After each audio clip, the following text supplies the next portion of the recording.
মণিপুরী সমাজের আন্তর্জাতিক পারমার্থিক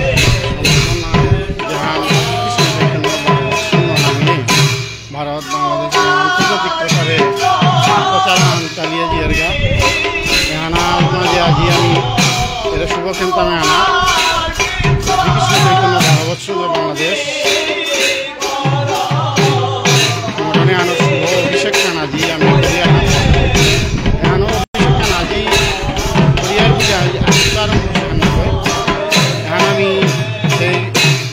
গত দীর্ঘদিন যাবৎ নিয়ে সংগঠনে আমার কার্যক্রম চলিয়ে নিয়ে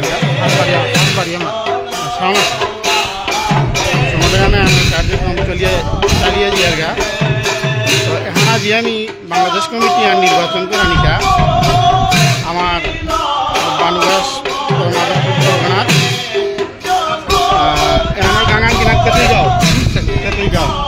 কেতইগাঁও আমার ভাগবত সংঘ সভাপতি রত্নাকর নাজিয়ার আশ্রমে আনার মাঝে এই অনুষ্ঠানে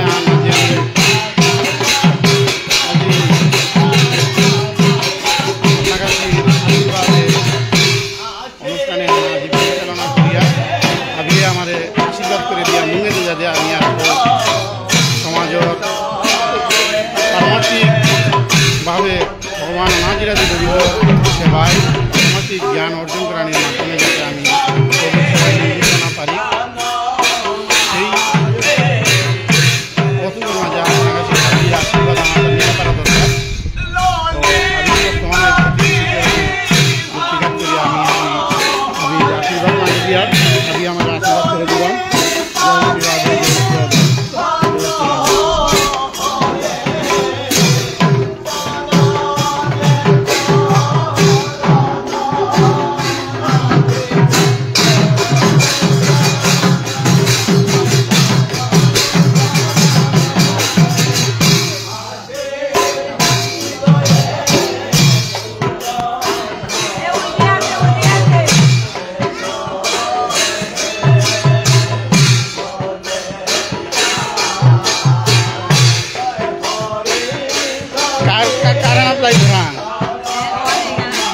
হ্যাঁ তাইলে আমি বন্ধ করি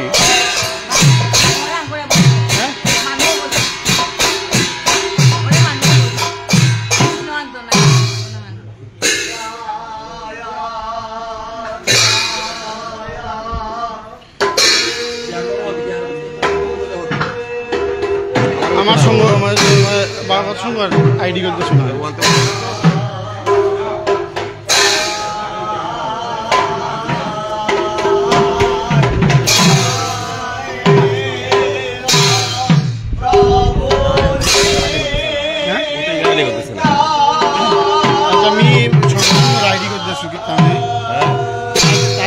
আমার শ্রীকৃষ্ণ চৈতন্য ভাগবত সংঘ আইডি করে দিলে মি অফ করি না অবশ্যই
কৃষ্ণ জ্ঞানাঞ্জন সৎসঙ্গীত তস্मै শ্রীগুরুবে নমঃ। বন্দেহং শ্রীগুরুপদকমলং শ্রীগুরুং বৈষ্ণবাংশাৎ শ্রীরূপং সাগ্রজাতং সর্বনরঘুনাথং নিগন্तं সজীবং সাবধৈতং সাবধূতং পরিজনসহিতং কৃষ্ণচৈতন্যদেবং শ্রীরাধা কৃষ্ণপাদাং সর্বললিতাশ্রী বিশাখান্বিতাং সৎসং বংশকল্পতরুবংশবিকাশিন্দুর্ভয়েরোচ পতিতানাং পাবনেভ্যো বৈষ্ণবেভ্যো নমো নমঃ। পঞ্চতত্ত্বাত্মকং কৃষ্ণং ভক্তরূপস্বরূপকং ভক্তাবতারং ভক্তাখ্যাং নমামি ভক্তশক্তিকং। নমো মহাপ্রাণায় কৃষ্ণপ্রেমপ্রদায়তে কৃষ্ণায় কৃষ্ণচৈতন্যে গৌরকৃষ্ণে হে কৃষ্ণ করুণা সিন্ধু দীনবন্ধু জগৎপতে দীনেশু রাধাকান্ত নমস্তুতে। ভক্তকাঞ্চন গৌরাঙ্গী রাধে বৃন্দাবনেশ্বরী বিশ্বভানুসুতে দেবী প্রণমামি হরিপ্রিয়ে। জয় শ্রীকৃষ্ণ চৈতন্য প্রভু নিত্যানন্দ শ্রী অদ্বৈত গদাধর শিবাসাদি গৌর ভক্তবৃন্দ। হরে কৃষ্ণ কৃষ্ণ কৃষ্ণ হরে হরে হরে রাম রাম রাম হরে হরে।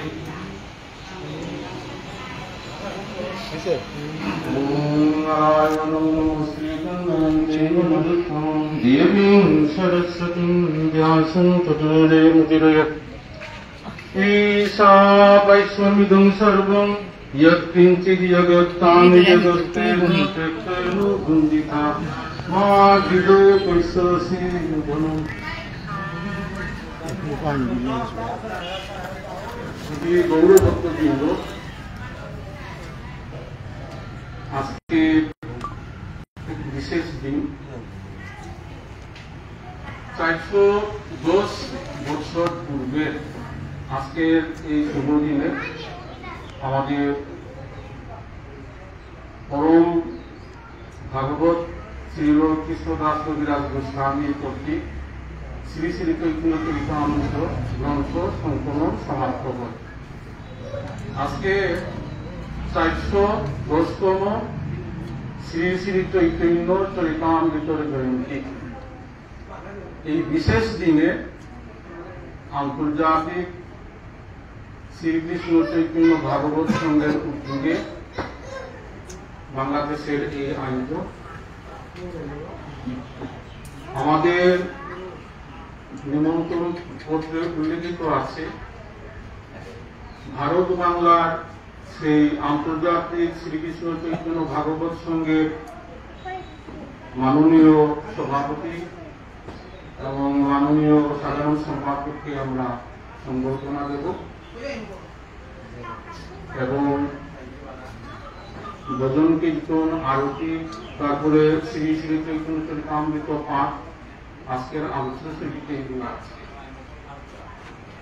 তো আমরা সবাই জানি যে এখন কলিযুগ। তো শাস্ত্রে একটা শ্লোক আছে, অব্দৌ বিধৌ বধূমুখে অব্দৌ বিধৌ বধূমুখে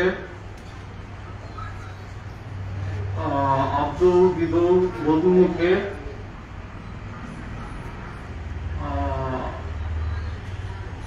একটা শ্লোক আছে, অব্দৌ বিধৌ বধূমুখে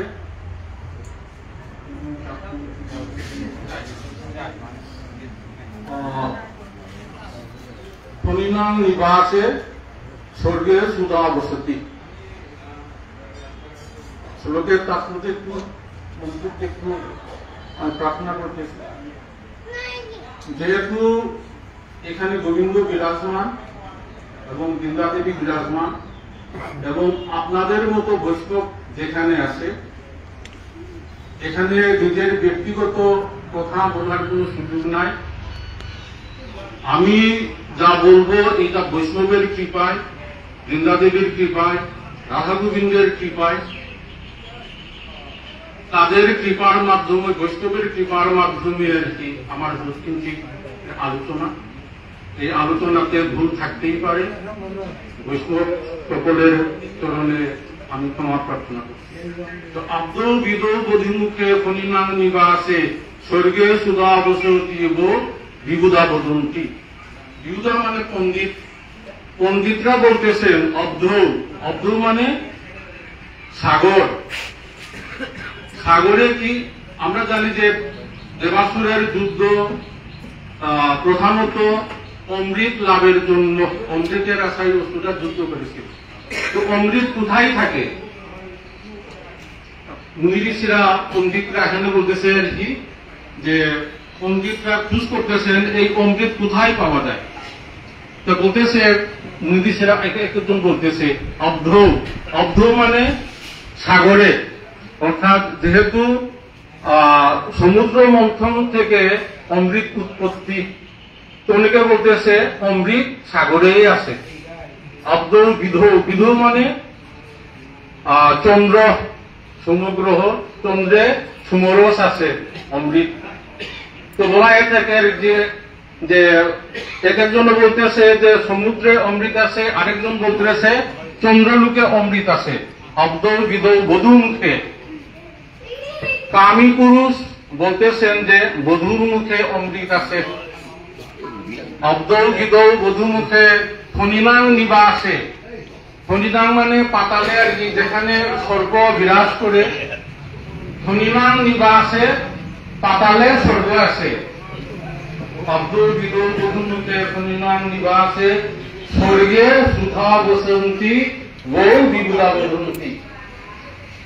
স্বর্গে সুধা আছে, সবাই জানে স্বর্গ লোকে অমরালু বলা হয় স্বর্গকে।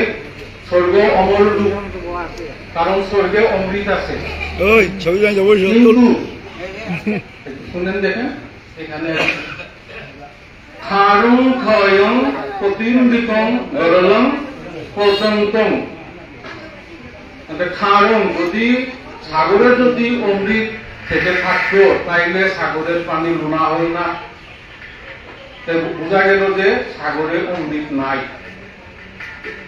খারং ক্ষয়ং, ক্ষয়ং মানে ক্রমশ ক্ষয়প্রাপ্ত হওয়া। যদি চন্দ্রলোকে যদি অমৃত থাকতো তাইলে চন্দ্রের এই যে আপনার ক্ষয় হওয়া, বর্ধিত হওয়া, অমাবস্যা পূর্ণিমা এটা থাকতো না। তাহলে বোঝা গেল যে আর কি চন্দ্রলোকে অমৃত নাই। বধূমুখে, বধূমুখে কামী পুরুষরা মনে করেন যে বধূমুখে অমৃত আছে, যে বধূমুখে যদি অমৃত থেকে থাকতো তাইলে পৃথিবীতে বিধবারা থাকতো না। তাইলে বধূমুখে অমৃত নাই। আব্দুল বিদৌ বধূমুখে ফণিনাং নিবাসে, ফণিনাং মানে পাতালে, পাতালে স্বর্গ আছে আমরা সবাই জানি। মহাভারতে উল্লেখ ছিল যে পঞ্চপাণ্ডবের অন্যতম পাণ্ডব ভীম যখন দুর্যোধনের বিষ প্রয়োগে তিনি যখন পাতালে গেলেন, তখন কিন্তু ওই ফণিনাং আর কি তাদের দংশন করার ফলে সে ওই বিষ থেকে মুক্ত হয় এবং তাকে এখানে পাতালে অমৃত প্রদান করা হয়েছিল, যার জন্য 10 সহস্র হস্তির শক্তি ভীম পেয়েছিলেন। তা যদি হয়ে থাকে তাইলে সর্পের মাথায় সর্পে বিষ থাকে কিভাবে? ফণিনাং নিবাসে সর্পের যদি অমৃত থেকেই থাকে তাইলে সাপের বিষ থাকার কথা না। তাই বোঝা গেল যে আর কি পাতালেও আর কি অমৃত নাই। আব্দুল বিদৌ বধূমুখে ফণিনাং নিবাসে স্বর্গে সুধা বসতি বৌ বিবুধা বদন্তি। পণ্ডিতরা বলতেছেন আরেক কথা, স্বর্গে অমরাপুর স্বর্গের আরেক নাম, স্বর্গে অমৃত আছে। কিন্তু বিদায়ী বলছেন হীনে পুণ্যে গতাগতি, সেখানে যদি অমৃত থেকে থাকতো তাইলে স্বর্গলোক থেকে এই যে মৃত্যুলোকে আসতে হতো না। তাইলে বোঝা গেল যে এখানেও অমৃত নাই। তাইলে আসে কোথায়? খারং ক্ষয়ং প্রতিম্বিকং গরলং গরলং পতন্তং সুধা পন্থে সুধা বসতিব ভগবত জনানাং। প্রকৃত অমৃত আছে আপনাদের মতো ভগবত জনার পন্থে। এই ভগবত জনানাং অমৃত আছে আর কি। আমরা এখানে যারা আসছি আর কি প্রকৃত অমৃত এখানে আর কোথাও অমৃত নাই, পণ্ডিতদের মত। সুতরাং সুদী গৌরভক্তবৃন্দ, আমি এখানে বসার কথা না রেখে মেইন শ্রী শ্রী চৈতন্য চরিতামৃতে আলোচনা করবেন আমাদের অনুজ আর কি পলাশ। আমি প্রাক প্রথম ত্যাগ করি, যেহেতু আমরা কলিযুগে আর কি, সত্যযুগ থেকে আমরা কলিযুগে আমরা যদি আধুনিক যে রাষ্ট্র পরিচালনা, বিশ্ব ব্যবস্থা পরিচালনা আর কি, এটাকে আমরা বলি আর কি, এটা লাস্ট অ্যামেন্ডমেন্ট। এটাই আমরা কলিযুগের আর কি, আগে যে সত্য ত্রেতা দ্বাপরে যা ছিল আর কি, এটাই লাস্ট অ্যামেন্ডমেন্ট, এটাই প্রযোজ্য, যেটা আমরা গৌরাঙ্গ মহাপ্রভুর মাধ্যমে আমরা এটা পেয়েছি। এই এখানে আসার আগে আমি একটু প্রাক প্রথমে একটু আলাপ করে নেব। আমি প্রথমে বেদ উপনিষদের একটু শান্তিবাদ আলোচনা করলাম, উচ্চারণ করলাম, পাঠ করলাম। বেদ কিন্তু নিরাকার। তারপরে উপনিষদ আসলো, উপনিষদে আর কি ভক্তি মার্গের কিছু কথা এখানে আছে। ঈশা বৈষ্ণবীগম সর্বনিয়ত কিন্তি জগত্তয়েন তেক্তেন ভুঞ্জি থামা বিদর্পেছে চিত্তন। ঈশোপনিষদের একটি শ্লোক। তো এরপরে আসলো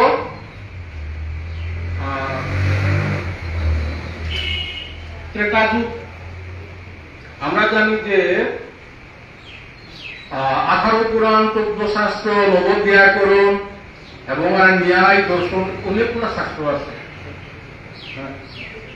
হ্যাঁ, সত্য ত্রেতা, তারপরে তো সত্য ত্রেতা, সত্যতে আর কি নিরাকার ছিল। ত্রেতাতে ভগবান রামচন্দ্র, তো রামচন্দ্রের রামায়ণের আমাদের মণিপুরের পণ্ডিতরা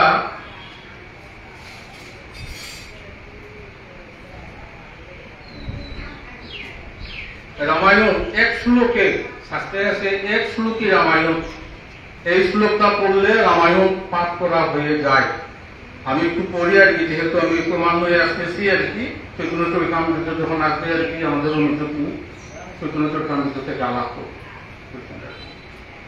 আদৌ রাম তপুবনাদি গমন ভক্তা মৃগ কাঞ্চন, এটা তো সবাই বুঝেন আর কি।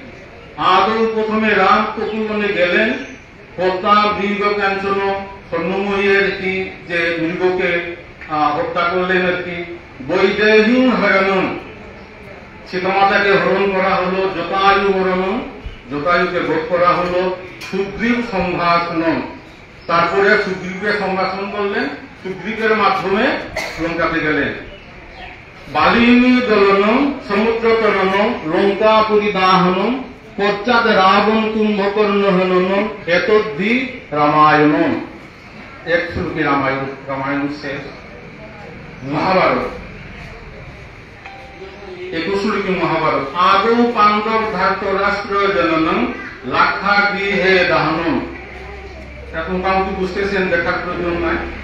দ্রুত স্ত্রী হরণম, বনে বিচরণম, মৎস্যালয়া বেধনম, লীলা দুহরণম, রণে বিচরণম, সন্ধ্যা ক্রিয়া বর্ধনম, পশ্চাৎ ভীষ্ময়োধনাদিহননম, এতান মহাভারতম। তো মহাভারতের অন্যতম অংশ শ্রীমদ ভগবত গীতা। তো শ্রীমদ ভগবত গীতাকে মণিপুরের পণ্ডিতরা যেটা বলছেন, এই 21 শ্লোকে আর কি শ্রীমদ ভগবত গীতার যাবতীয় আছে কি শ্লোকের আর কি। প্রথমে বলা হয়েছিল যে ধৃতরাষ্ট্র বাচ, হ্যাঁ, যে ধৃতরাষ্ট্রের মাধ্যমে এটা অন্ধ, তার মাধ্যমে শ্রীমদ ভগবত গীতার সূচনা। এবং ধর্মক্ষেত্রে কুরুক্ষেত্রে সমবেতা যুদ্ধসভা মামকা মামৈব কিমকুরুগত সঞ্জয়। এখানে বলা আর কি যে যুদ্ধমান যুদ্ধ দেহী মনোভাব নিয়ে পৌর এবং পাণ্ডবরা মুখামুখি অবস্থান করছিল। কিমকুরুগত সঞ্জয়, কি করতেছে আর কি, খুব তাৎপর্যপূর্ণ বিষয়। এখানে কিন্তু ধৃতরাষ্ট্রের এখানে তার একটা মানে কি আবেগ বা এখানে একটা প্রত্যাশা কি হতে পারে, কুরু এবং পাণ্ডব আর কি যুদ্ধের মুখামুখি, তাই এর পরিণাম কি হতে পারে, এটা ধৃতরাষ্ট্রের কিন্তু অন্তর্নিহিত একটা প্রশ্ন।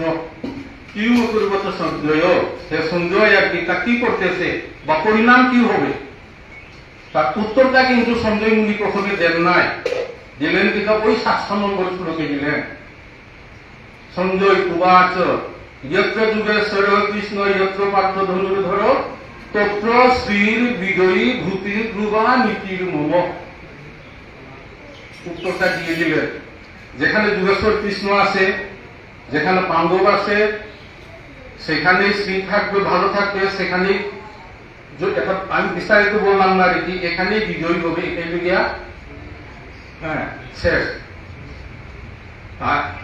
এখন আরেকটা আছে আমাদের চৈতন্য চরিতামৃতে, যেহেতু আজকে চৈতন্য চরিতামৃত আছে, কারণ এইগুলা না জানলে পরে চৈতন্য চরিতামৃত পাঠ খুব একটা ফলপ্রসূ হয় না।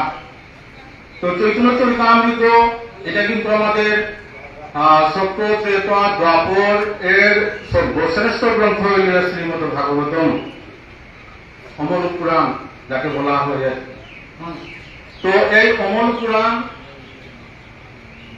সম্পর্কে চৈতন্য চরিতামৃতে আলোচনা করে এসে, কারণ শ্রীমদ ভাগবতম যদি না বোঝা যায় চৈতন্য চরিতামৃত বোঝা যাবে না। তো এখানে সেই মহামুনি নারদ কর্তৃক ব্যাসদেবের প্রদত্ত চতুশ্রুতি ভাগবত, আমি তো পাঠ করে আছি।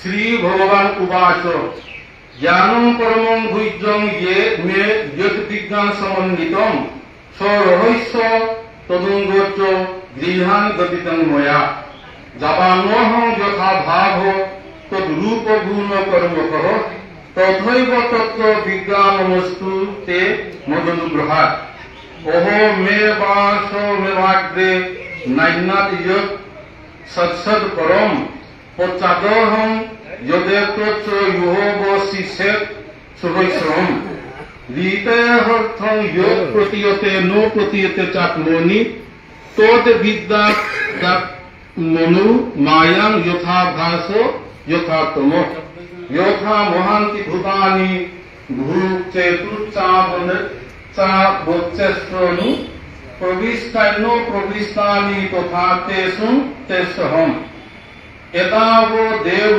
জিজ্ঞাস তত্ত্ব জিজ্ঞাসু নাত্মনঃ অন্যই ব্যতি সর্বত্র সর্বদা এতন মত সমর্থিত পরমেন সমাধিনা ভগবান কল্প বিকল্পে শূন্য বিমুজ্জন্তি কল্পটি। এই নারদ মুনি কর্তৃক ব্যাসদেবকে প্রদত্ত চতুশ্লোকী ভাগবত। এখন আমরা আসি কলিযুগে অন্যতম গ্রন্থ শ্রী শ্রী চৈতন্য চরিতামৃত। এই চৈতন্য চরিতামৃতের ব্যাকগ্রাউন্ড একটু পটভূমিকা একটু আলাপ করে আমি সংক্ষিপ্ত করব। এই শ্রী শ্রী চৈতন্য চরিতামৃত গ্রন্থ সংকলনের পূর্বে শ্রীল কৃষ্ণদাস কবিরাজ গোস্বামী সংকলন করেছিলেন শ্রী গীত গোবিন্দ। শ্রী গীত গোবিন্দ মণিপুরী সম্প্রদায়ের একটি পরম আরাধেয়, ভোজনীয় এবং পরিচালনাকারী, আমাদের মণিপুরী সমাজকে পরিচালনাকারী গ্রন্থ। কারণ এখানেই আছে আমাদের অষ্টকালীন লীলা। শ্রী গীত গোবিন্দের অষ্টকালীন লীলা, এই অষ্টকালীন লীলা অনুসরণ করে কিন্তু আমরা গোবিন্দ লীলামৃত, আমি আর শ্লোক বললাম না আর কি, বললে হয়তো ভালো হতো, সময় নয়। গোবিন্দ লীলামৃতের আর কি এই গোবিন্দ লীলামৃত গ্রন্থ বৈষ্ণব এবং পণ্ডিত মহল যখন পড়লেন, তখন দেখা গেলেন যে তখন কিন্তু গৌরাঙ্গ মহাপ্রভু প্রকটিত নয়। তো তখন বললেন যে এরা বললেন যে আমরা শ্রী শ্রী চৈতন্য ভাগবত বৃন্দাবন দাসের দাস কর্তৃক রচিত চৈতন্য ভাগবত আমরা অবগত। বৈষ্ণবরা বললেন যে তাকে অনেকগুলো চৈতন্য মহাপ্রভু অনেকগুলো লীলা কথা পাঠ করে গেছে, রয়ে গেছে। যে সমস্ত বিষয় শ্রী শ্রী চৈতন্য ভাগবত গ্রন্থে উল্লেখিত নয়, ওই সমস্ত বিষয়গুলো নিয়ে কৃষ্ণদাস কবিরাজকে অনুরোধ করা হলো একটি গ্রন্থ সংকলন করার জন্য। এখন খুব তাৎপর্যপূর্ণ বিষয় হল, এখন সেই লোক কৃষ্ণদাস কবিরাজ গোস্বামী তিনি মনে মনে চিন্তা করলেন যে গৌরাঙ্গ মহাপ্রভুর লীলা এটা গিয়া অপ্রাকৃত, সেই অপ্রাকৃত লীলা আমাদের মতো মানুষরা বিশ্বাস করবে না। এই অপ্রাকৃত লীলা যদি গ্রন্থ প্রণয়ন করেন, এই গ্রন্থ পড়ার পরে কোন বৈষ্ণব কোন মানুষ যদি সন্দেহ করে এইগুলা কি চৈতন্য মহাপ্রভু করেছিলেন কিনা, বিন্দু পরিমাণ যদি সন্দেহ পোষণ করে, তাইলে কৃষ্ণদাস কবিরাজ গোস্বামী মনে করতেছেন এটা আমার কারণে আমার প্রভুকে মানুষরা সন্দেহ করতেছে। হ্যাঁ, এটাই হল কৃষ্ণদাস কবিরাজ গোস্বামীর মানুষের কাজ। আবার যদি চৈতন্য চরিতামৃত গ্রন্থ যদি সংকলন না করেন, তাইলে বৈষ্ণব নির্দেশ অমান্য, গুরু মান্য। তারা গুরুদেবের নির্দেশ চৈতন্য চরিতামৃত গ্রন্থ প্রণয়ন করা। আবার কিন্তু তার কারণে যদি আর কি গৌরাঙ্গ মহাপ্রভুরে কেউ যদি অবিশ্বাস করে, অবমাননা করে, তার দায়ীভার থাকবো আমি গ্রন্থকর্তা। ধর্মসংকট, প্রচন্ড ধর্মসংকট। গ্রন্থ রচনা করলেও বিপদ, গুরু অবজ্ঞা, আর না করলেও আর কি গুরু অবজ্ঞা করলে আবার প্রভুর অবজ্ঞা। তখন করলেন কি, আদি শ্রী শ্রী চৈতন্য চরিতামৃতের আদি লীলাতে যেটা উল্লেখ আছে আর কি, এসব সিদ্ধান্ত কথা কহা নাহি যায়, না কহিলে কেহ ইহার অর্থ নাহি পায়। অতএব কহি কৃষ্ণ করিয়া নিগুড়, বুঝিবে রসিক ভক্ত না বুঝিবে মূঢ়। হৃদয়ে ধরে যে চৈতন্য নিত্যানন্দ, এসব সিদ্ধান্তে সে পাইবে আনন্দ।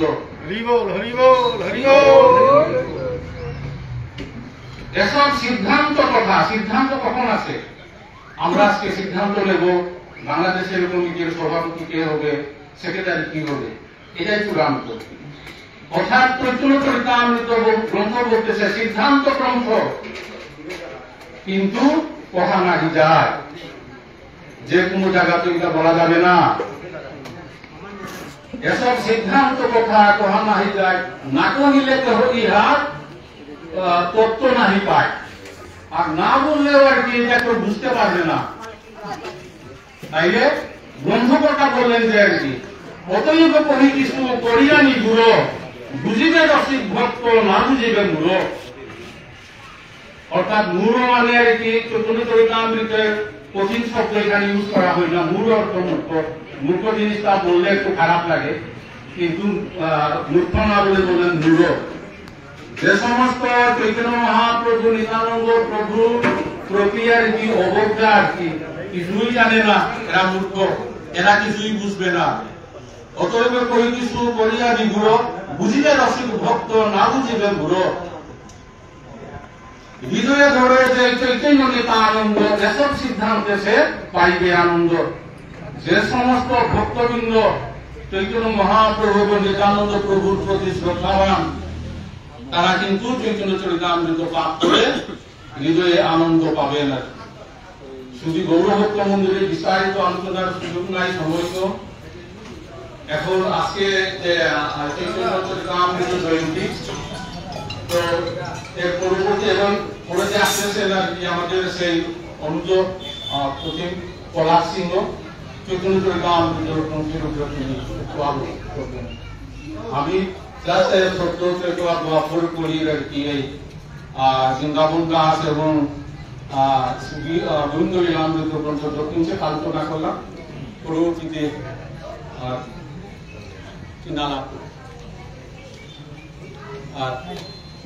আমার কথাবার্তায় কোনো ত্রুটি হয়ে থাকে বৈষ্ণব প্রার্থনা। রাধে রাধে রাধে রাধে।